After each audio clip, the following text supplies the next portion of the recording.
Friends in the Corner podcast. Stories and topics from around the state of Kentucky.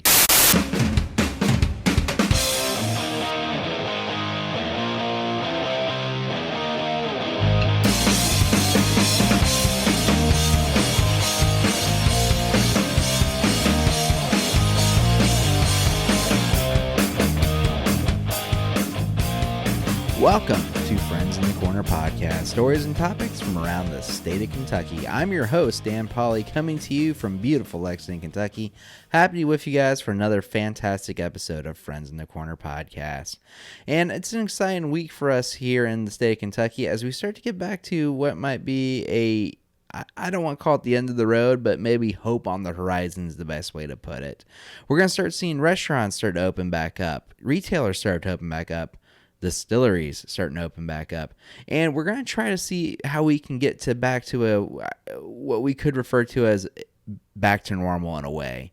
But despite everything opening back up, one thing that never left you guys was our show. And we've got another fantastic episode for you guys to hear today, as we're going to be talking with Barry Brinegar and Jill Bakehorn from Tarr Distillery. Now, if you've never heard of the Tarr Distillery, it's got a pretty legendary name in the Lexington area and the bourbon distillery industry as well.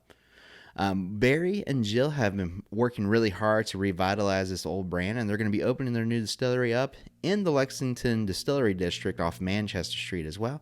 So we're going to talk a little bit to them about some of the legend and lore behind the Tarr Distillery. We're going to talk about how they came across their bourbon that they're going to be using for this brand, and we're going to be talking about one of their big investors that they've had into this project as well. One, Mr. Mark Stoops. Yes, that Mark Stoops. And we're going to be talking about how he got involved as well. So really awesome conversation that we have with Barry and Jill here today. We hope you guys enjoy. But before we get into it with Barry and Jill, I got to say, if this is your first time checking out the show, be sure to keep up to date with everything we have going on by following us on Facebook, Twitter, and Instagram at FITC Podcast. Also, if you have ideas for the show, email us at friendsinthecorner@gmail.com. And if you want to help support the show on a monthly basis, check out our Patreon page at patreon.com/FITC podcast. There you can see the different tiers that you can donate to us on a monthly basis to continue to grow the show. Join the likes of Tyler Witt, Trevino Woods, and Cindy Klinkenbeard that are all supporting us on that monthly basis, helping us to continue to grow the show into the future. Patreon.com/FITC podcast. Without further ado, I say let's get right into it here with Barry Brinegar and Jill Bakehorn from Tarr Distillery. Here we go.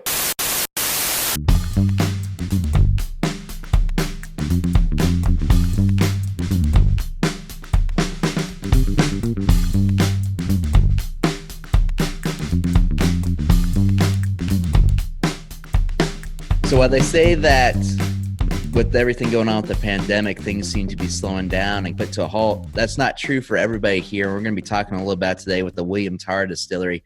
I'm joined today by Jill Bakehorn and Barry Brinegar, and happy to have them both on here today. Barry and Jill, how are you guys doing today? Dan, thanks so much for having us. I'm doing great. Jill? Doing great, Dan. Sun is out and feeling good. Yeah, after a couple days of rain, we get a nice little break before the rain comes back again. So yeah. The joys of Kentucky. But happy to have you guys on here as we start talking about you guys' new endeavor that you guys are pursuing, the Tarr Distillery here. And really excited to get into that and kind of talking about where your passion is with this brand that you're trying to revive. But before we go into that, can you guys tell my listeners about who you guys are and where you're from? Sure. Jill, why don't you go first? Sure. Dan, I'm originally from Indiana, but grew up here my whole life and went away to college, went to Clemson in South Carolina. Go Tigers. Yeah, but came back here, started a catering company, and then moved to buying some properties down on Manchester Street.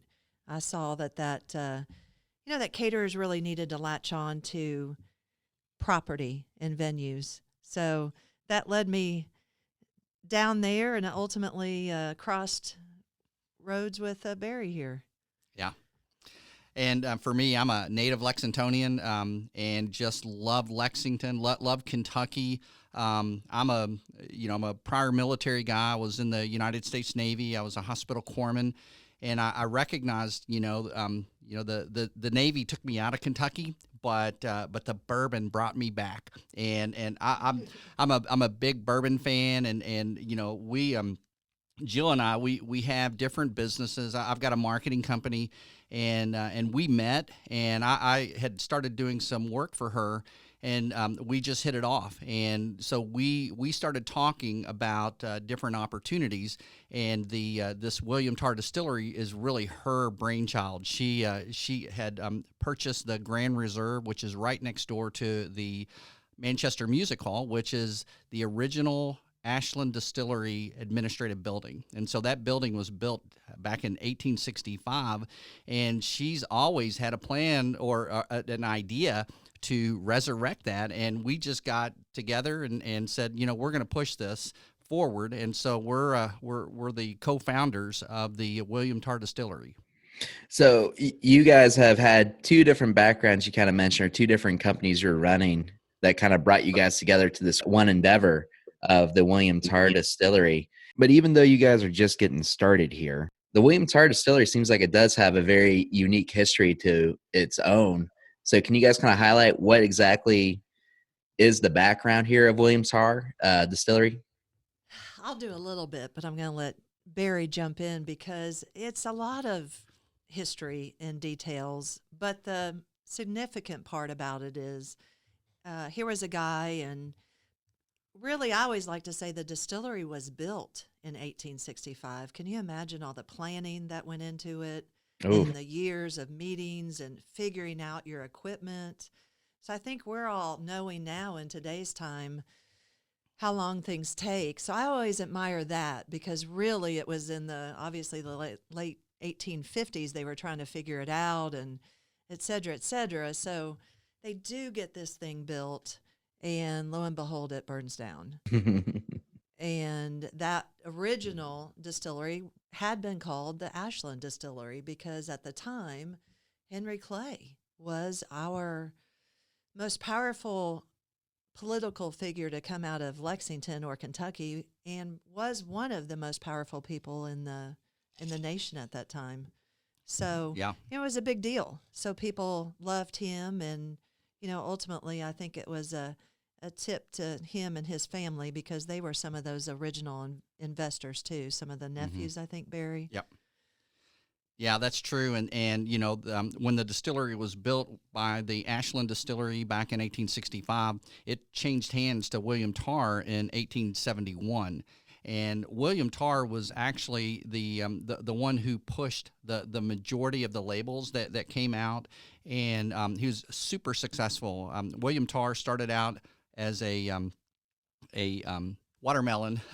he grew watermelons. Well, we're sitting here drinking the watermelon margarita. Actually, in his honor, our mixologist Dom, who's incredible for the distillery, sent us here today with some margaritas. So yeah, it's a watermelon habanero margarita, and we'll be featuring that at the distillery. But we're really fortunate that we want to tell the story, and we want to tell the story in an experiential way. And so, William Tarr was a successful businessman. He was a farmer. He loved the railroad and invested heavily in the railroad.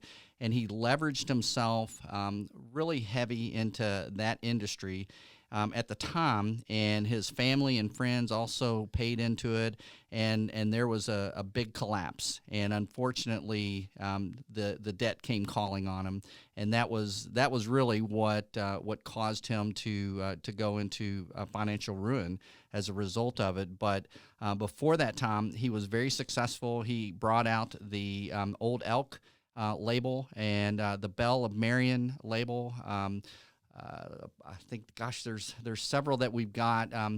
Unfortunately, some of those have been resurrected already, and we won't be able to claim those under the RD1. So registered distillery number 1. RD1 Bourbon is our business name, and we're DBAing as the William Tarr Distillery. And so we want Lexington to be recognized that they had a rich history in distilling. And so Lexington was one of 4 different areas in the state of Kentucky that was broken down into the first registered distilleries. And so the Ashland Distillery got that designation as registered distillery number 1, and this was before even the DSPs were designated. And so RD1 is an entity, and we're privileged to just be a part of that history at this point and be able to resurrect that. We think that, we've been given an inheritance because we've been able to resurrect that, and we just want to pay homage as best we can to that label and try to represent that label and that brand as best as possible. And don't you know, Dan, that we've got a pint bottle of Old Tarr that is still sealed from pre-Prohibition. So it was it was barreled in 1917, and it was bottled in 1931. And so here's this sealed bottle, and we've been talking to a lot of experts, and one of the things that we would like to do is we'd like to identify as much components as we can of that bottle so that we can recreate that mash bill, as long as it's good. But I'm sure it's good because the brand was so successful. You guys said a lot of stuff that was incredibly interesting as far as what this brand goes. Something that you kind of hit on, Barry, that I think is kind of interesting is you mentioned the rich history that Lexington has to the bourbon industry. Because, and I work in the industry, as my listeners know, I work at Castle and Key, and I think a lot of people, while Lexington is the heart of horse capital, I don't think they quite know how much history is behind the bourbon industry here in this town, because there's not as many distilleries here as there are in Bardstown or Louisville or even Frankfurt. But to understand like how many different labels came out of this city is, I think, something a lot of distilleries like you and some others here in town are trying to remind people, like, hey, this is what Lexington used to be, and this is what they're trying to get back from pre-Prohibition. Yeah, and a lot of the bourbon tourism, folks will fly into Lexington in Bluegrass Airfield, and then they will spend the night here, and then they're driving off to Frankfurt. They're driving out to visit Bardstown, and Lexington really deserves to have another destination location too within the Bourbon Trail. Yeah. And so the fact that the James Pepper Distillery came about, several years ago. They have had significant amount of tourism there, and Lexington just needs to continue to build on that. And so the brands of Pepper and Ashland and RD1 coexisted way back in the 1800s, and they're going to coexist again now in the past the 20th century. So we're excited to be a part of that. And, we've reached out to Amir. We've reached out to some of our other local distillery partners. And we want to create a destination location in Lexington, Kentucky. So how did you guys first come familiar with the brand of William Tarr? Well, I was reading the history. I was like everyone else here, and once I had bought property on Manchester Street, I realized the property I'd bought as I was researching bourbon and thinking, this is important to save. As Barry was saying, that street was prominent in its day, and once Prohibition came along, finally it shut down. And once it shut down, neighborhoods were built around it, and Rupp Arena was built around it, and everyone forgot about it. And that's when you saw Bardstown being built in Frankfurt, and distilleries never came back to Lexington, which is unfortunate for our history in bourbon, and that's a lot to do with just, how much we did put into it in the very beginning. Like we go back to Tarr in the 1860s and coming up with the money to do this, we just want to pay homage to those guys that worked hard and did that risk, and just bring back that brand. As I started looking into it, the Old Tarr bourbon label was still available to trademark, and I had to take a double look a few times, but we were able to trademark a lot of trademarks across the board at this point, but we were able to get that significant first one. And once we got that, we knew that we could really bring this history back. And it's been fun doing it up to this point, and Yeah. tasting a lot of bourbon along the way as well. Not a bad job. Not a bad Yeah. job at all. Not But, a you bad- know, they made great bourbon in their time. People wanted Kentucky bourbon even then because at that time, times were lean, and so people were putting in, you know, the turpentine of the days to stretch the bourbon and this and that. So that's why as well you were seeing these federal laws come about. And also those federal taxes. Everyone was making bourbon down on the creek or behind their barn. But, you know, the government, as always, was catching up to Kentucky.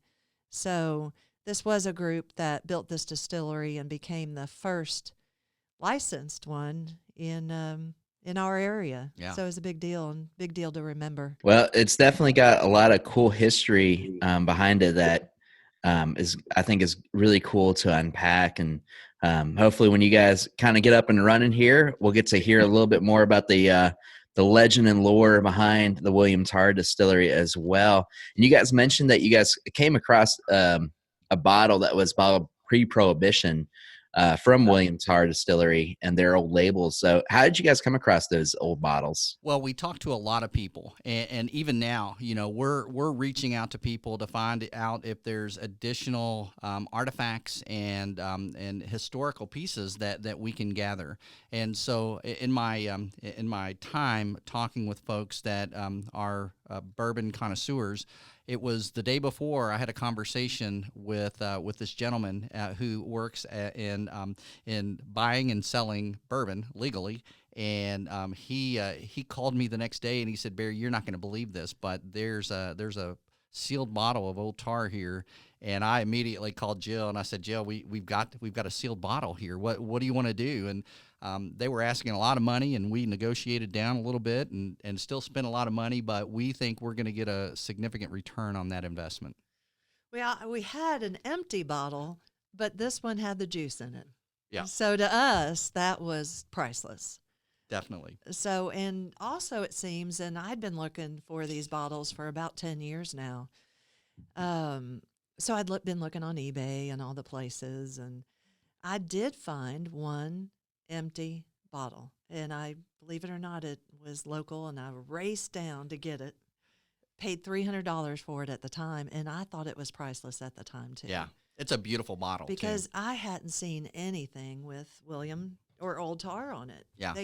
I don't know if it was because there were fires, you know, in that distillery, and ultimately a lot weren't ever saved, but you will run across James Pepper quite a bit. Yeah. You can still get some James Pepper original bottles, but Old Tarr has been very hard to find. So if any of your listeners know of any, Yeah. we'd love to Let us know. keep them safe.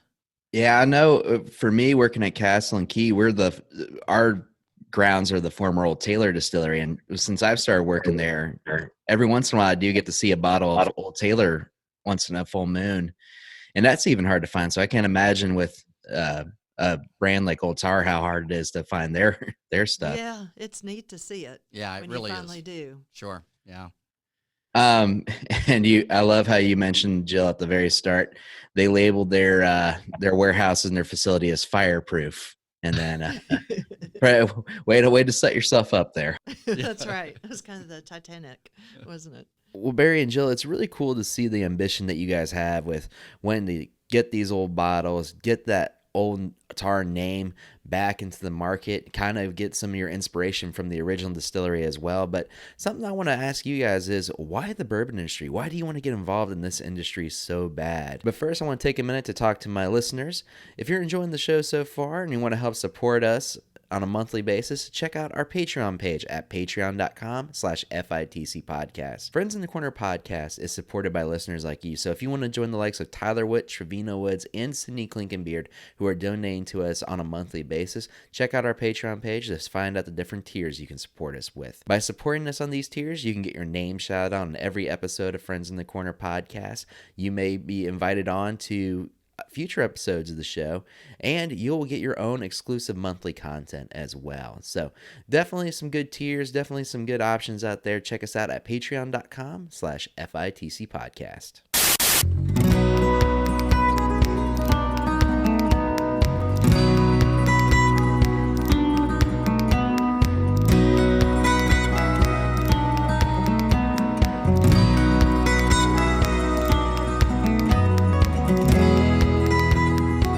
So, why the bourbon industry for you guys? What is that infatuate you guys so much about this industry, and what is it that got you guys into bourbon and whiskey to begin with?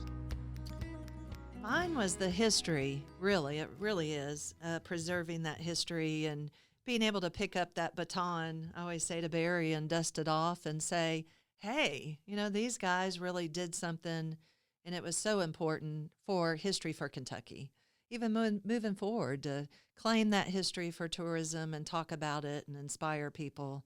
And then meeting Barry, he's always been a bourbon expert, so we made a good pair. That's right a away. Self-proclaimed bourbon expert.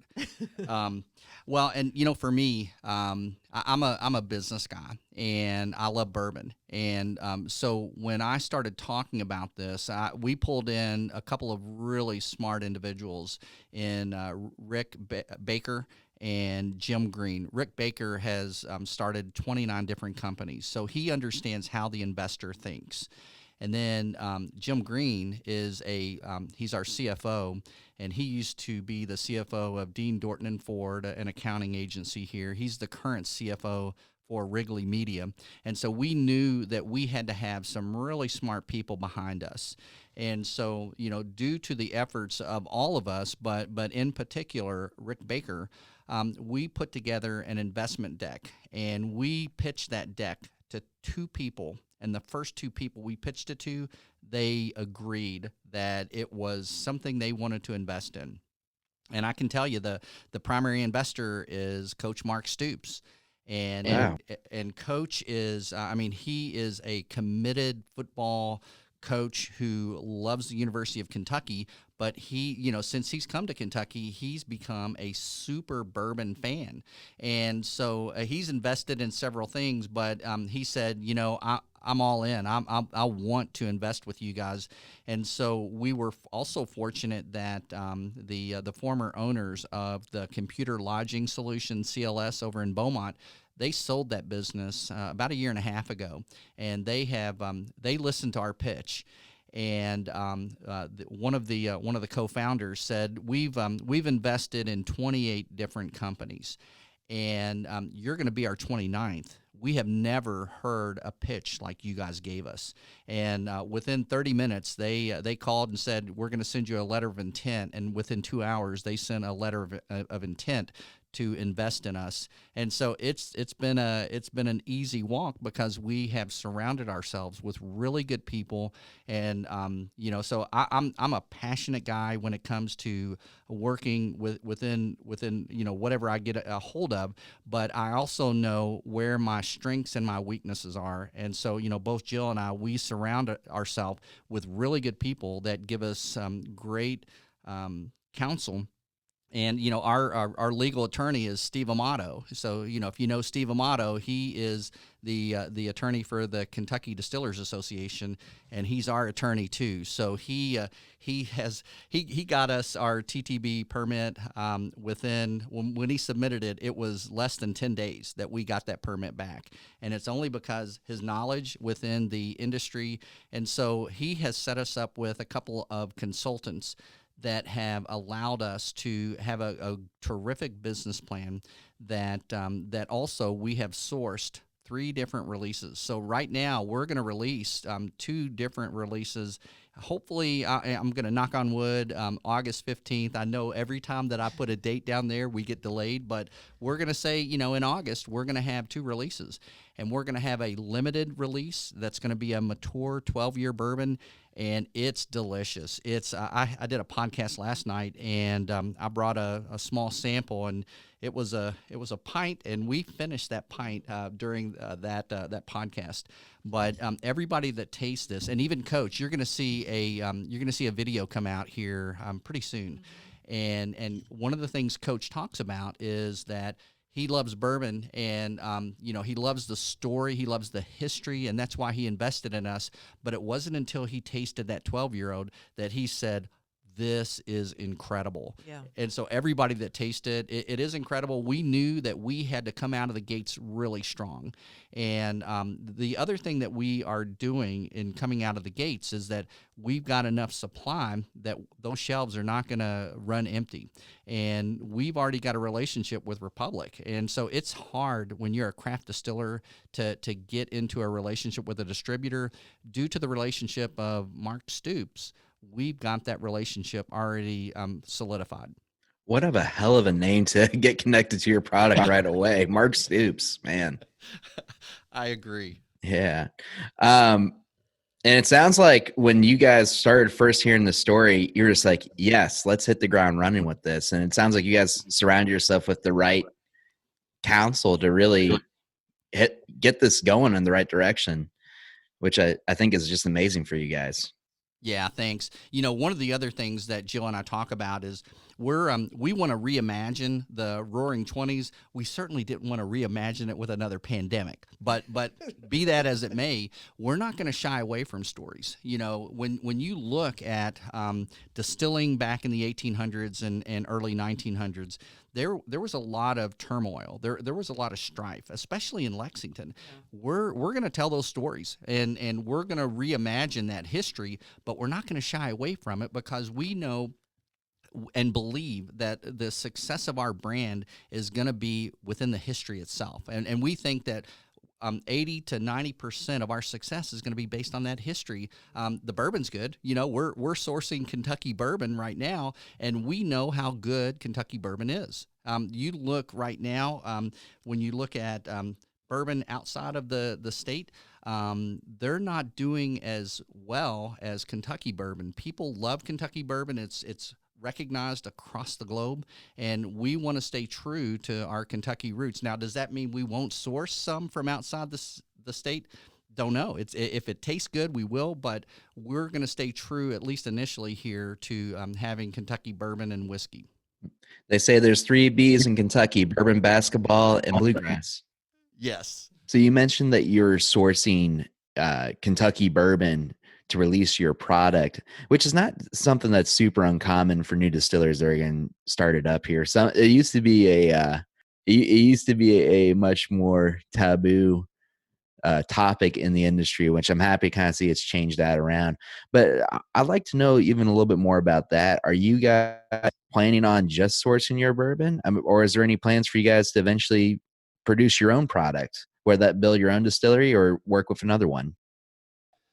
That's a really good question, and I can tell you we're already thinking of that next level, that production level. But you know, we have to recognize we are in unprecedented times, and so we do recognize that you know, when you look at craft distillers, there is a broker market. And you know, working at Castle and Key, you know that you guys do contract distilling like all the other major brands do, and so we will continue to work with our consultants who help us that can get different bourbons and whiskeys to source.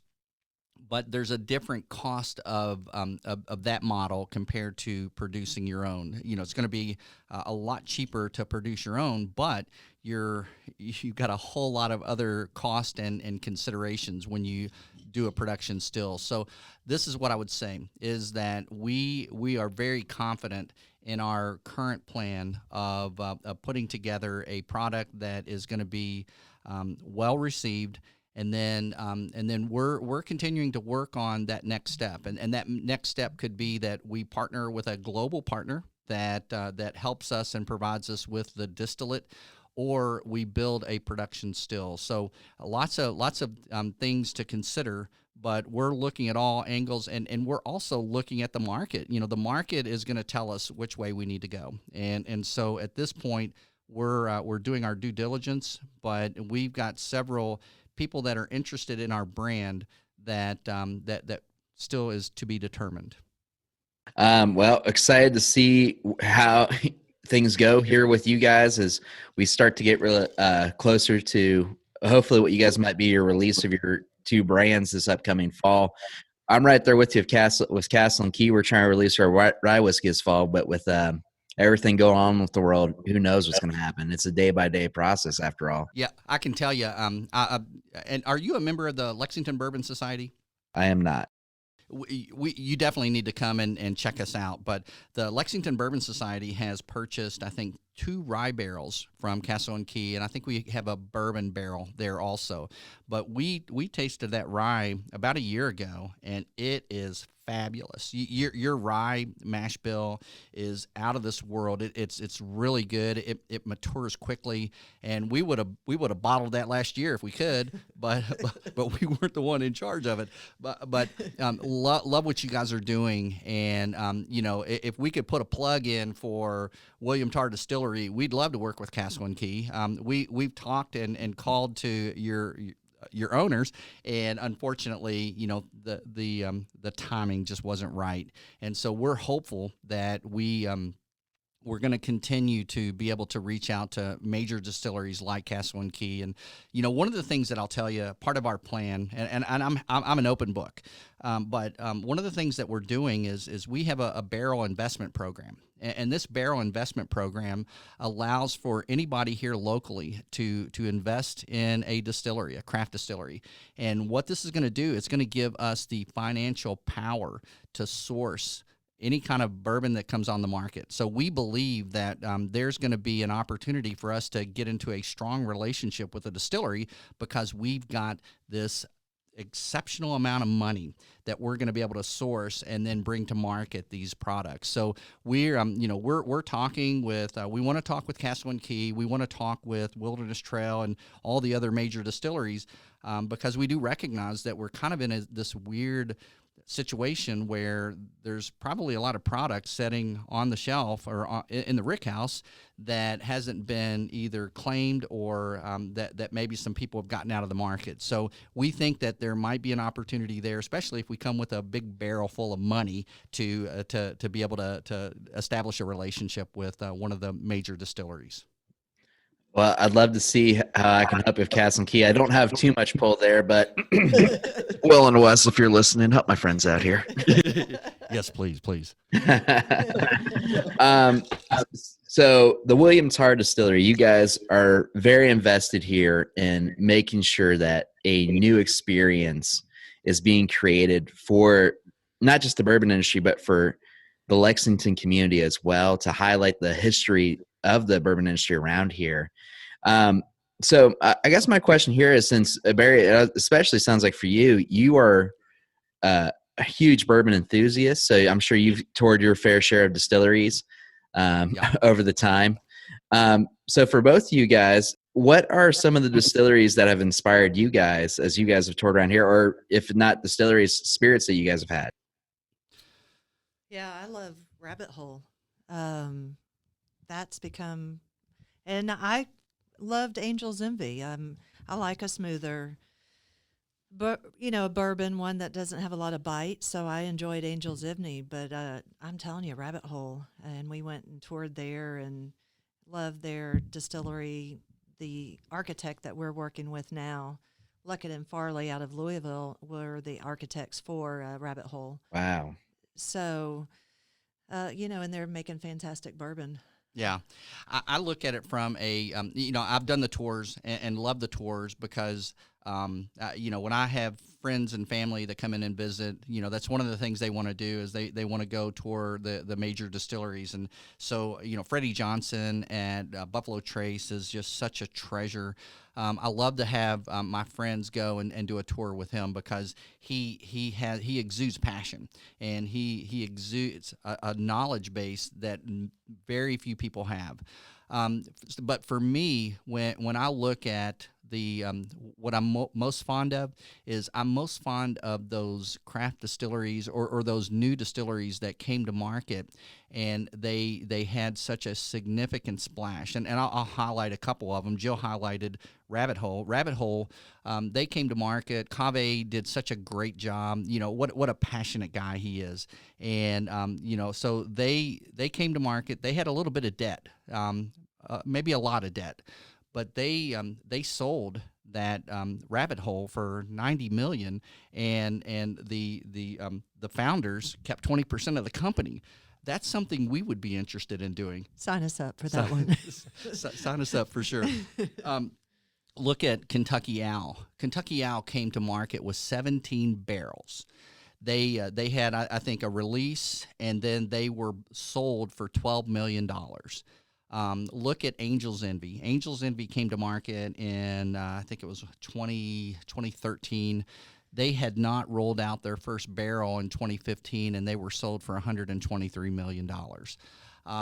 That excites me. It excites me because we know that, now I'm saying all this cautiously optimistically, but we know that there is the opportunity for us to create a really good brand and make a splash for Lexington. We're really hopeful that the city of Lexington gets behind us and wants to see us be successful along with all the other local distilleries in Lexington and help us to create a destination location. The Town Branch Trail is going to come right there to the head of Manchester, and William Tarr Distillery is going to own the entrance to Manchester Street, and we're really excited about that. We're excited to help push our tourism forward and be a part of that.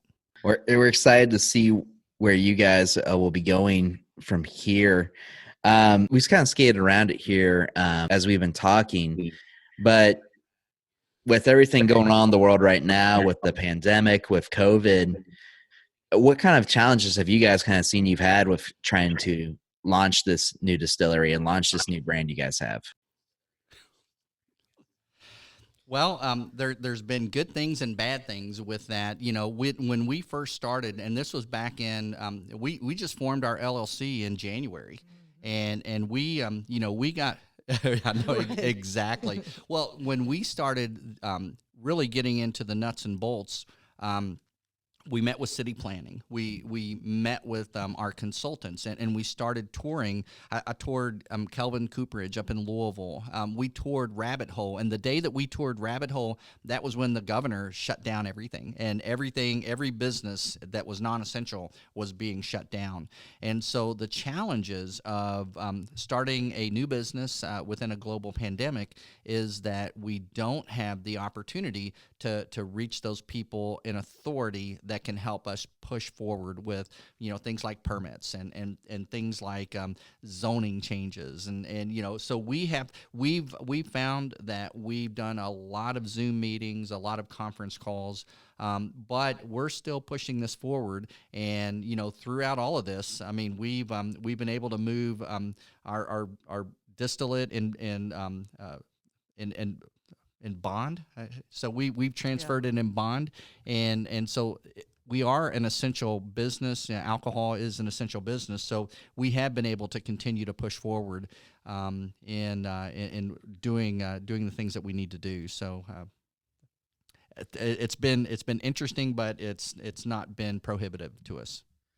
And our biggest time consumption right now is designing the label. Mm-hmm. When you start with something, it's your mind goes in all directions of how do you want to bring this label back and have it represented. So we've got a great designer who's working with us. His name is Jeff Ruth, and he's worked on a lot of huge projects. We're always amazed when we talk with him, and thankfully he's taken us on, but it takes him months really to do this kind of label from start to finish. And then we've got to get that finalized, but we are coming up to the end, where it's been a long process of labels and permits and attorneys and trademarks. But, to have the love of the history and then be with someone going through it with the enthusiasm, it makes it feel like fun when we are actually at a board meeting, doesn't it? Yeah, it really does. And one of the things that I think people are going to appreciate is that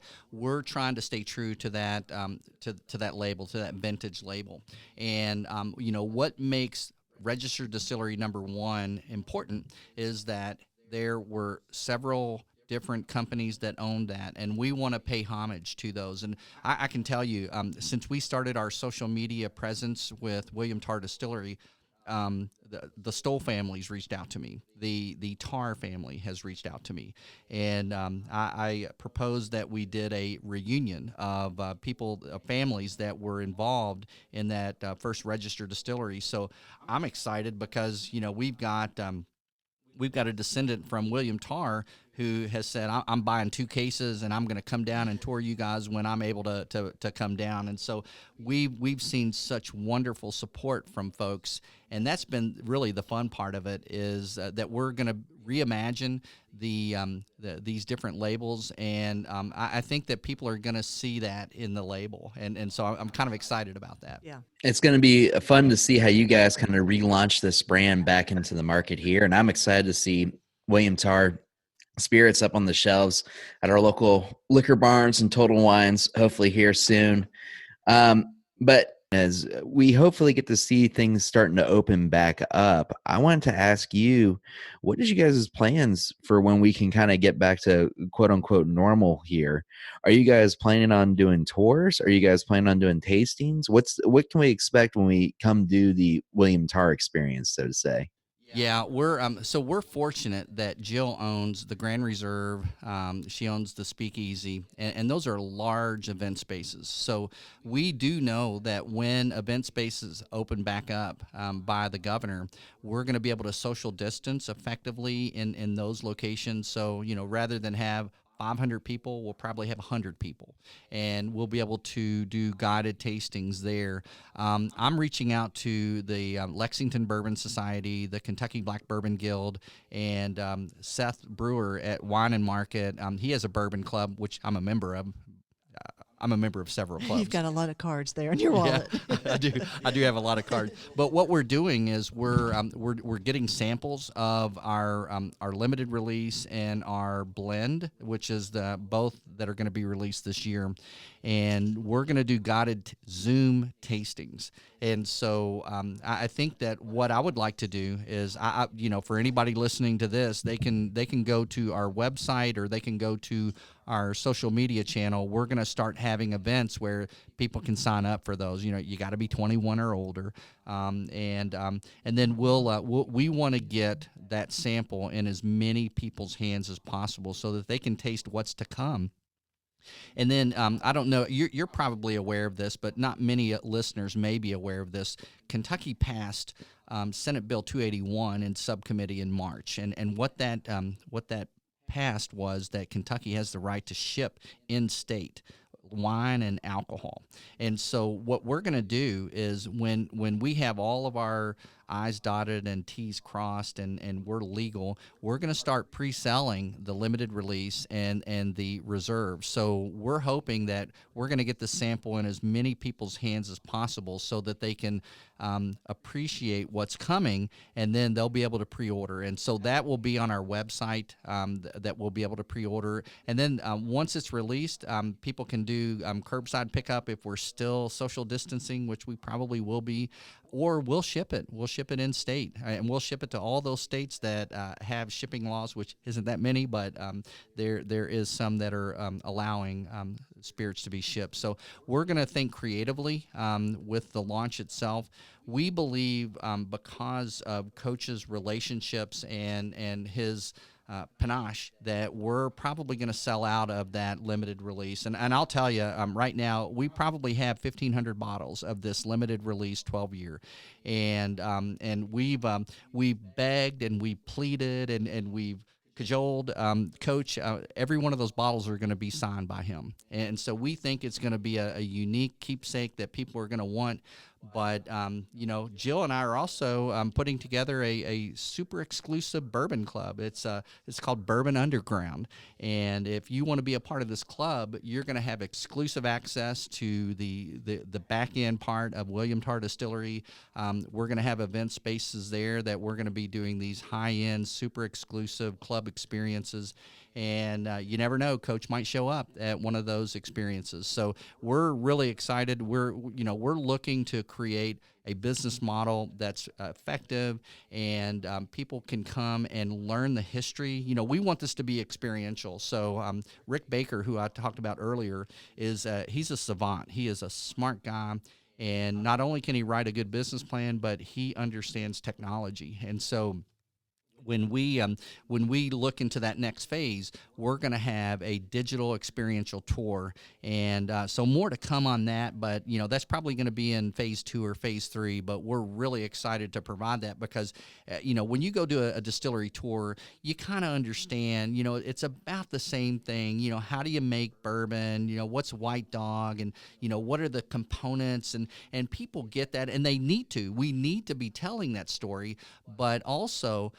That you don't hear a whole lot of the history, and there's not a whole lot of time, right? On those tours, there's not a whole lot of time to impart a lot of the history of the distillery. And so we want to create avenues that people, once they do a tour with us, that creates them wanting to come back, maybe to our website or maybe to a virtual tour that helps to describe the history. So there may be some people that are like, just give me the bourbon, I want to buy the bottle. But there's going to be some people that are going to say, you know what, that is really interesting history, and I want to learn a little bit more. Well, it sounds like we're in for a real treat this upcoming fall here with everything you guys have. I'm looking forward to getting my own signed bottle from Mark Stoops. So fingers crossed one of these. But as we kind of get ourselves ready for you guys' release and get ourselves ready for hopefully when you guys open are able to provide these experiences, where can my listeners find you guys at online? Yeah.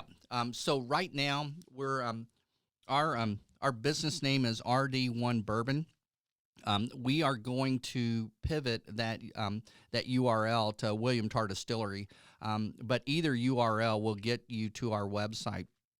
We can be found on Facebook, WM Tarr Distillery, on Instagram, WM Tarr Distillery, and so we can be found.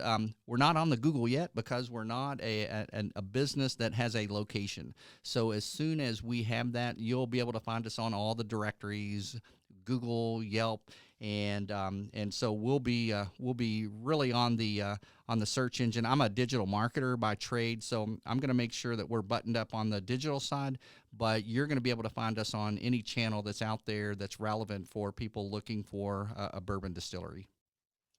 Awesome. Well, we're excited to see what you guys have coming down the road here with William Tarr Distillery in Lexington, Kentucky. Check these guys out when they're open. Check out their Facebook page. And Jill and Barry, I just want to say thank you so much for coming on the show this evening. Thanks, Dan. Appreciate it. Thank you so much for having us, and we're looking forward to it, and we really appreciate you too. Sure do, Dan. Thanks. It was fun. All right, and that is it for our interview with Jill and Barry to talk about William Tarr Distillery. I want to thank both of them for coming on and giving such a great interview today. And if you want to check out everything they have coming down the road here with this new distillery popping up, find them on Facebook at WM Tarr Distillery to keep up to date with everything they got going on. And while you're checking them out on Facebook, try to find our page as well. You can find us at FITC Podcast on Facebook, Twitter, and Instagram. Check us out on Apple Podcasts, Spotify, Stitcher, SoundCloud, and YouTube.